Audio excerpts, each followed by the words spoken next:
माँ तू सबसे प्यारी है, माँ तू जग में न्यारी है।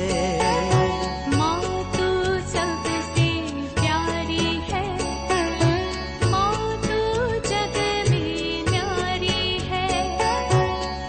अपने आंचल में रखना, अपने आंचल में रखना। हमें वरदानों से भरना। माँ तू सबसे प्यारी है, माँ तू जग में न्यारी है।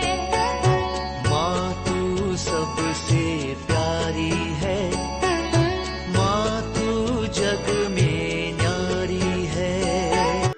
Mr. Rajan Samuel, a great missionary in Hindi heartland, first class with distinction.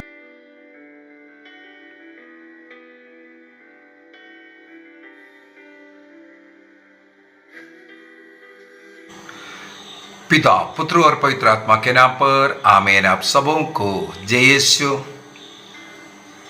कुछ पाषंडताएं ऐसे चलते हैं, कोई चर्च की जरूरत नहीं है, केवल बाइबल को सीखो, बाइबल के अनुसार जियो, मुक्ति प्राप्त करेगा। केवल यीशु को ढूंढो, यीशु को बुलाओ, मुक्ति प्राप्त करेगा। कोई चर्च की जरूरत नहीं, कोई कलीसिया की जरूरत नहीं, कोई पुरोहित की जरूरत नहीं।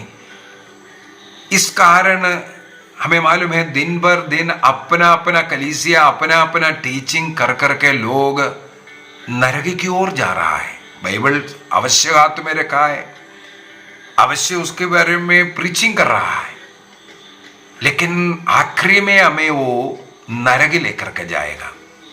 सुक्ति ग्रंथ के अंदर साफ साफ सिखाते हैं, मनुष्य जो सोचता है मैं सब कुछ ठीक कर रहा हूं, लेकिन वही जो ठीक मैं समझ रहा हूं वो मुझे आखिरी में नरक में, विनाश में लेकर के जाएगा।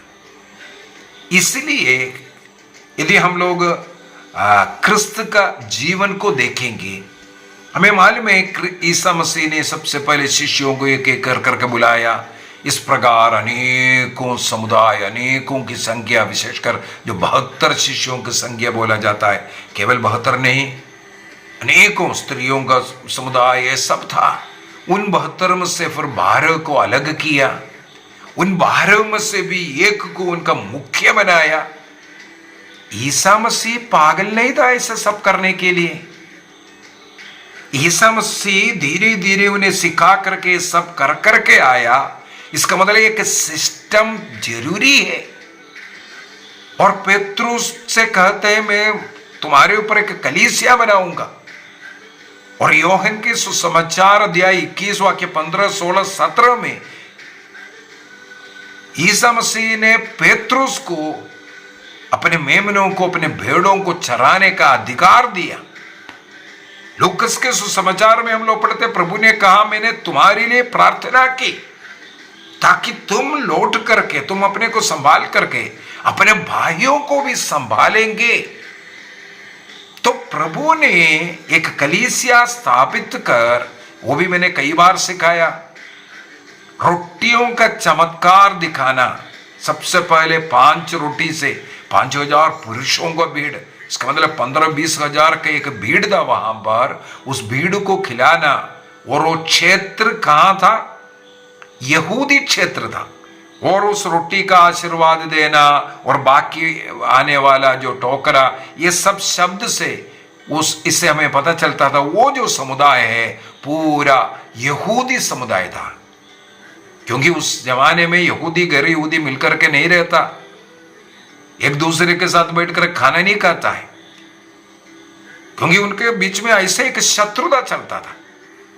तो सबसे पहले प्रभु ने 5 रोटी का जो चमत्कार दिखाया वो यहूदी क्षेत्र में था। इसके बाद सेकंड एक और चमत्कार किया, 7 रोटी से 4,000 पुरुषों का, वो भी कम से कम 10-15 हजारों को खिलाया होगा। उस क्षेत्र गैर यहूदी क्षेत्र था और वहां पर प्रार्थना करने वाला तरीका गैर यहूदी लोग भोजन के पहले करने वाला तरीके में किया। और बाकी बचने वाला जो टोकरा है वो गैर यहूदियों को टोकरा के विषय में लिखा। इसका मतलब ईसा मसीह ने वहां एक गैर यहूदी समुदाय को, पहले यहूदी समुदाय, इसके बाद गैर यहूदी समुदाय, अध्याय 14 के अंदर यहूदी समुदाय को बनाया मत्ती का सुसमाचार 14 में, मत्ती का सुसमाचार अध्याय 15 में गैर यहूदी समुदाय को बनाया। और ये यहूदी गैर यहूदी दोनों समुदाय को पेत्रुस के अधीन रहने वाले उस कलीसिया से जोड़ता है। वह कैथोलिक चर्च सबों के लिए, यहूदी गैर यहूदी सबों के लिए जो मुक्ति का जगह है। तो कुछ लोग बोलते हैं कलीसिया का कोई मतलब नहीं है, ईसा मसीह ने स्थापित किया वो कलीसिया अब आज नहीं है। प्रभु ने स्वयं कहा वो कलीसिया हमेशा के लिए रहेगा, उसमें शैतान का कोई कार्य होने वाला नहीं है। लेकिन इन लोग कहते हैं आज वो कलीसिया नहीं है। मत्ती का सुसमाचार अध्याय 16 वाक्य 18-19 पढ़ता हूं। मैं तुमसे कहता हूं कि तुम पेत्रुस अर्थात चट्टान हो, और इस चट्टान पर मैं अपना कलीसिया बनाऊंगा, और अधोलोक के फाटक उसके सामने टिक नहीं सकता। कलीसिया अभी नहीं है बोलना कितना झूठ है। क्रिस्त के बातों को नकारने वाले लोग। इसके बाद प्रभु ने क्या कहा, मैं तुम्हें स्वर्ग राज्य की कुंजियां प्रदान करूंगा, तुम पृथ्वी पर जिसका निषेध करोगे स्वर्ग में भी उसका निषेध रहेगा, और पृथ्वी पर जिसकी अनुमति दोगे स्वर्ग में भी उसकी अनुमति रहेगी। प्रभु का वचन है, यह किसी पोप का वचन या मेरा वचन नहीं है। क्रिस्त ने एक कलीसिया की स्थापना किया, और संत पौलुस भी लिखते हैं वो एक घर के रूप में बता कर दे, नबियों प्रेरितों के नींव पर खड़ा है वो चर्च, वो घर, उसका कोने का पत्थर क्रिस्त स्वयं है। उस कलीसिया को पवित्र आत्मा संचालित करता है, इसलिए अनेकों पाषंड लोग उससे निकल गया पाषंडता में पढ़ करके, लेकिन चर्च प्रतिदिन बढ़ता है। जैसे मैंने चर्च के विषय में बीती क्लास में बता कर दिया, 1054 में 1054 के अंदर द ग्रेट सिस्टम कलीसिया ईस्ट एंड वेस्ट में दो डिवाइड हुआ। यदि आज देखें उससे कई गुना 140-42 करोड़ कैथोलिक जनसंख्या बढ़ते जा रहे हैं। जितना भी पाषंडिया बाहर निकलेगा, लेकिन कलीसिया उससे खत्म नहीं हो रहा है। 16वीं सदी में पेंटेकोस्टलिज्म शुरू हुआ, एक कैथोलिक पुरोहिती कलीसिया से जाकर के ये सब किया, बहुत फॉलोवर्स, और आज वो टुकड़ा 40,000 टुकड़ा हो गया, 40,000 से ज्यादा टुकड़े में हो गया, अपना अपना कलीसिया पकड़ करके रखा है। ये गलत है, वो चर्च नहीं बोल सकता, उसको कलीसिया नहीं बोल सकता, इसलिए वे लोग कलीसिया के विरोध करते हैं। कलीसिया की जरूरत नहीं, केवल प्रार्थना कर लो, चर्च आने की जरूरत नहीं, मिस्सा में जाने की जरूरत नहीं, पाप स्वीकार करने की जरूरत नहीं। ईसा मसीह ने जो 7 संस्कारों का स्थापित किया वो संस्कारों की जरूरत नहीं, इस प्रकार सिखाने वाला गुट। इसलिए कैथोलिक कलीसिया ने एक नियम दिया, लैटिनी भाषा में कहते हैं एक्स्ट्रा एक्लेसियम नल्ला सालूस। एक्स्ट्रा एक्लेसियम नल्ला सालूस का मतलब है कलीसिया के बाहर कोई मुक्ति नहीं होगी। बाप रे, मैं डायरेक्ट क्रिस्त से प्रार्थना करूंगा, क्रिस्त से पाप क्षमा सब पाऊंगा, तो क्या मुझे मुक्ति नहीं मिलेगी? चर्च सिखाते हैं, कैथोलिक चर्च सिखाते हैं, जिनको अधिकार दिया ईसा मसीह ने, उस चर्च सिखाते हैं कि कलीसिया के बाहर कोई मुक्ति नहीं है। क्यों मुक्ति नहीं है? नए नए जब सेक्स अपना अपना सिखाना पाषंडताएं जब बढ़ते जा रहा था, तब आदिम हमारे चर्च फादर्स से लेकर के यही सिखाते आए, कलीसिया से जुड़े रहना, कलीसिया के साथ जुड़े रहना। ये नूह के समय पर ईश्वर ने जो पोत बनाने के लिए नूह से कहा, अन्य लोग हंस रहा था, उससे बगैर हम बच जाएगा, लेकिन सब डूब गया। जिसने पोत बनाया वो नूह और उसके परिवार के 8 जन उस पोत के द्वारा बच गया था। उसी प्रकार क्रिस्त ने जिस कलीसिया की स्थापना किया, उस कलीसिया से जब तक नहीं जुड़े रहेंगे आपका उद्धार नहीं हो सकता।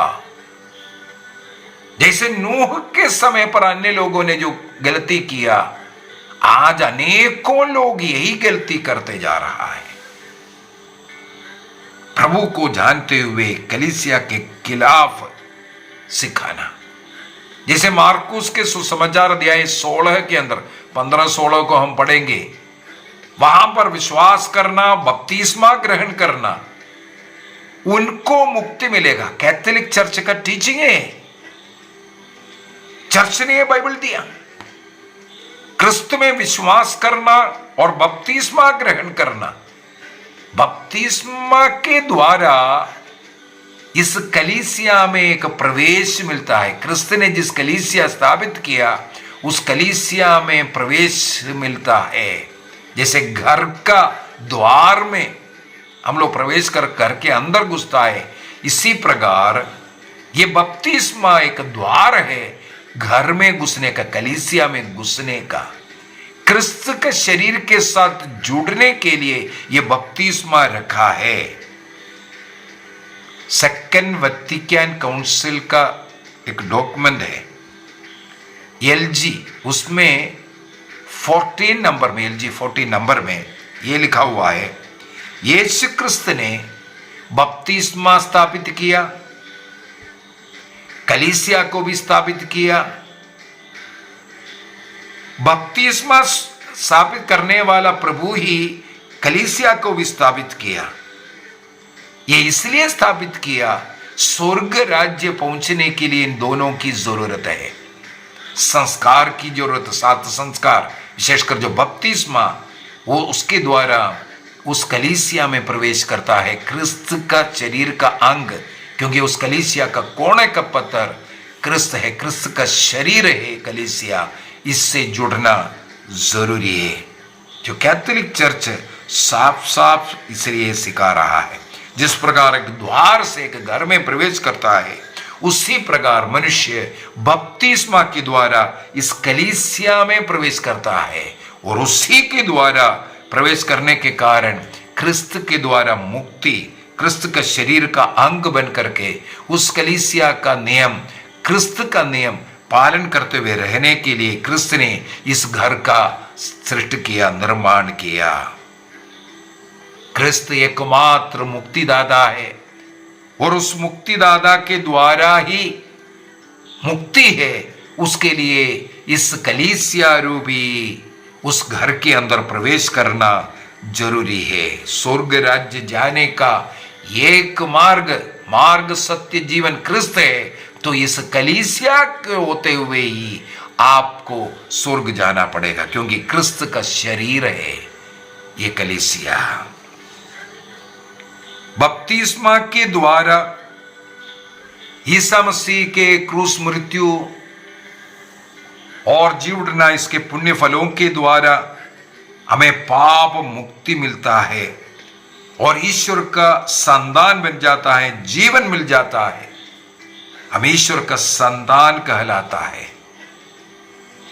जिस प्रकार माता पिताओं के द्वारा एक बच्चे का जन्म होता है, इसी प्रकार इस कलीसिया में जन्म लेकर के उस घर में रहने वाला क्रिस्त में बपतिस्मा के द्वारा एक नया जन्म, क्रिस्त का संतान बन जाता है। स्पिरिचुअल जो लाइफ ईश्वर से मिलने के लिए इस कलीसिया से फिर जुड़े रहना बहुत ही जरूरी है, क्योंकि ये जो जीवन देने वाला, प्रभु ने कहा मैं दाखलता हूं, तुम डालिया हो। इस दाखलता से जुड़े रहो, क्रिस्त रूपी इस कलीसिया में जुड़े रहना इसलिए बहुत ही जरूरी है। इसलिए कलीसिया ने घोषणा किया है, कलीसिया के बाहर मुक्ति संभव नहीं है। No salvation outside the church, एक्स्ट्रा एक्लेसियम नल्ला सालूस, ये सिखाने का कारण यही है। अभी कई लोग ये सवाल करता है, तो जो लोग क्रिस्त के विषय में सुना नहीं है, क्या उनको मुक्ति नहीं मिलेगा? यदि संसार में किसी मनुष्य को मुक्ति नहीं मिल रहा है, ये आप सोच रहा है कि क्या कारण है, वो क्रिस्त के विषय में नहीं सुना, क्रिस्त को नहीं जाना, क्रिस्त को अपनाया नहीं है, उसका कारण वो व्यक्ति नहीं है। ध्यान से सुनना, यदि संसार में आज 2000 वर्ष हो गया, यदि कोई व्यक्ति क्रिस्त के विषय में, क्रिस्त को मुक्तिदाता के रूप में नहीं जान पाया, इसका कारण वो व्यक्ति नहीं है, बल्कि जिसने जाना, मैंने जाना, मेरा कारण है। इसका मतलब कमी किसका है? मेरा है। मेरा कर्तव्य था बपतिस्मा ग्रहण करने के बाद, क्रिस्त को अपनाने के बाद उस क्रिस्त को दूसरों को देना। मैंने नहीं दिया, इस कारण वे लोग वंचित रह गए। इसका मतलब गुनाह उन्होंने नहीं, हमने किया है। इसलिए ये बोलना जिन लोगों ने क्रिस्त को अपनाया नहीं उनको नरक मिलेगा, उनको स्वर्ग नहीं मिलेगा, ये गलत है। हाँ, यदि उनको सुनाया गया, लेकिन एक और कंडीशन है उनको, लेकिन समझ में नहीं आया क्यों हम बनना है, वो भी गलती है। हम लोगों को सिखाना है क्रिस्त के द्वारा ही मुक्ति मिलेगा, स्वर्ग मिलना है, क्रिस्त में विश्वास करना जरूरी है, अन्य कोई रास्ता नहीं, कोई शॉर्टकट नहीं है। मुक्ति चाहिए, क्रिस्त में विश्वास करना जरूरी है। उदाहरण के लिए मत्ती का सुसमाचार, हम लोगों ने बाइबल स्टडी के अंदर बहुत अच्छा मत्ती के सुसमाचार को सीखा। मैंने उसके अंदर बोला था, मत्ती ने यहूदी क्रिश्चियन लोगों को ये जो सुसमाचार लिख करके सिखाने के लिए उसको सुसमाचार को लिखा, मत्ती का सुसमाचार को यहूदी क्रिश्चियन के लिए। तो मत्ती ने क्या किया, उनको यहूदी लोगों को पुराना विधान मालूम है, पुराना विधान के कोटेशन को लेकर के, वचनों को लेकर के, जिस नबी के विषय में, जिस मसीहा के विषय में, जिस मुक्तिदाता के विषय में पुराने विधान में जो घोषणा किया हुआ है, वो व्यक्ति क्रिस्त है करके प्रूफ कर करके सिखाया।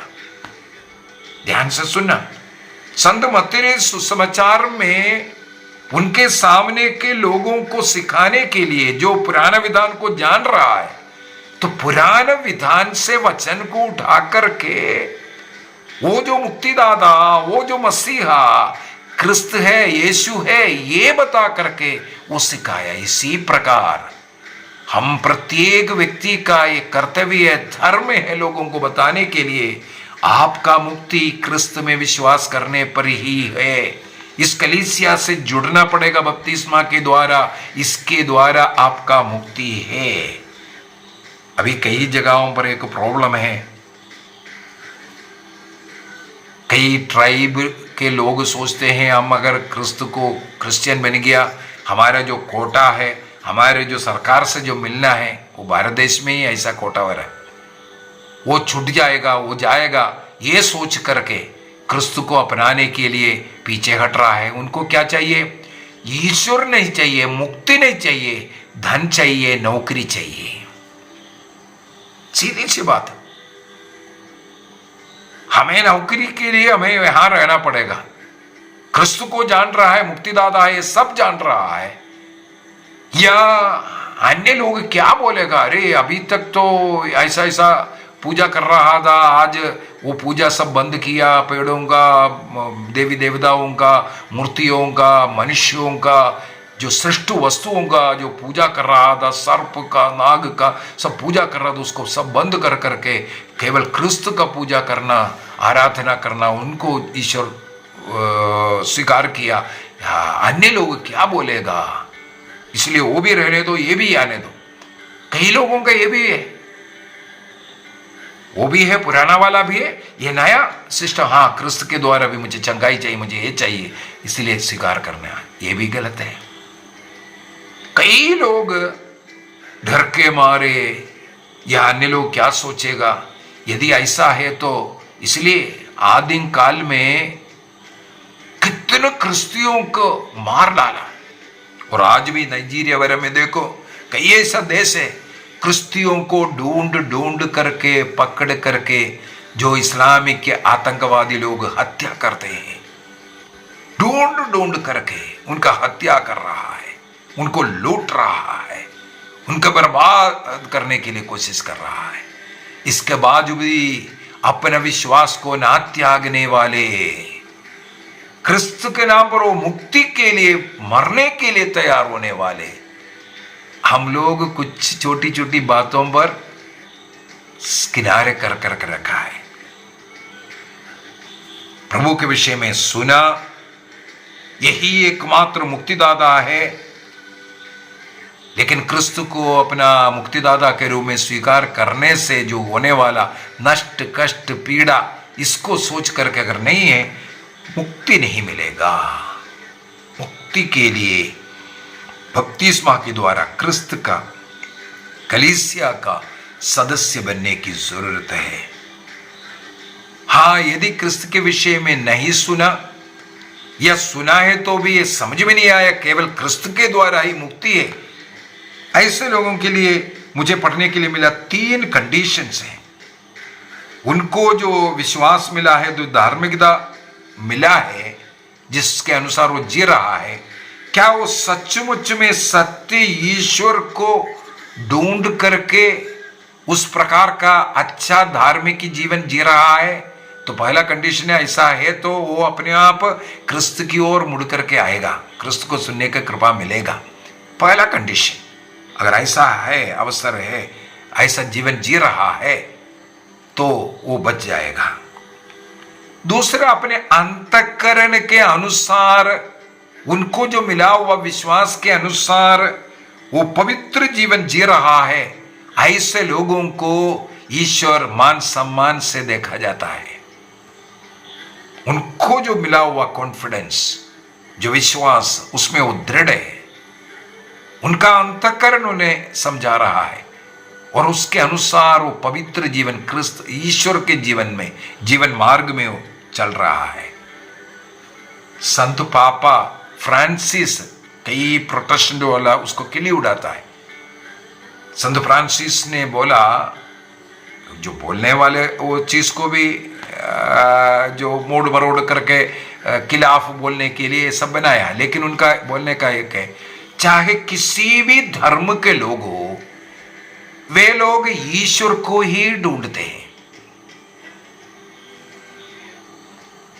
किसी भी धर्म का लोग ईश्वर को अगर ढूंढ रहा है, उनको मिला हुआ वो विश्वास के अनुसार वो सत्य जीवन, ईमानदारी का जीवन वो जी रहा है, पवित्र जीवन वो जी रहा है, उनको जो मिला हुआ उस विश्वास के अनुसार अगर वो जी रहा है, उस ईश्वर के खोज में है, सब लोग चाहे किसी भी धर्म में हो, ईश्वर को ही ढूंढ रहा है।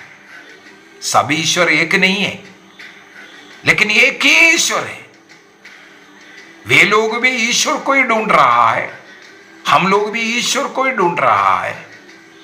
एक ही ईश्वर है, लेकिन कुछ लोग जो पकड़ कर रखा हुआ ईश्वर है बोलकर कोई ईश्वर नहीं है, क्योंकि ये एक ईश्वर वो ईश्वर नहीं है।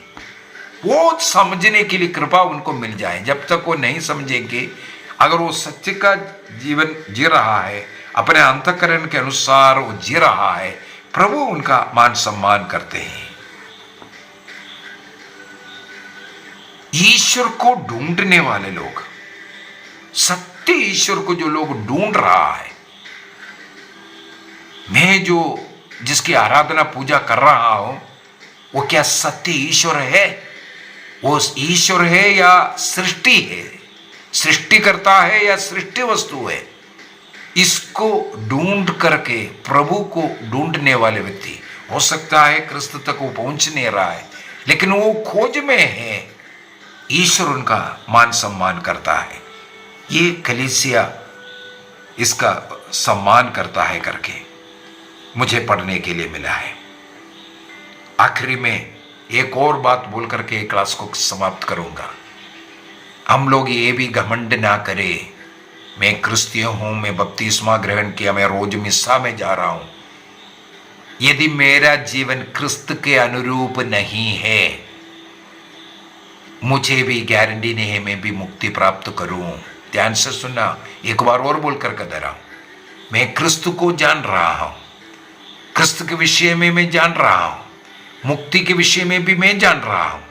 अन्य लोगों से बढ़ करके मैं यदि क्रिस्त के समान जीवन नहीं जीऊं, मुझे मुक्ति संभव नहीं होगा। प्रभु हमें आशीष दे, कृपा दे। पिता, पुत्र और पवित्र आत्मा के नाम पर आमीन। आप सबों को जय यीशु।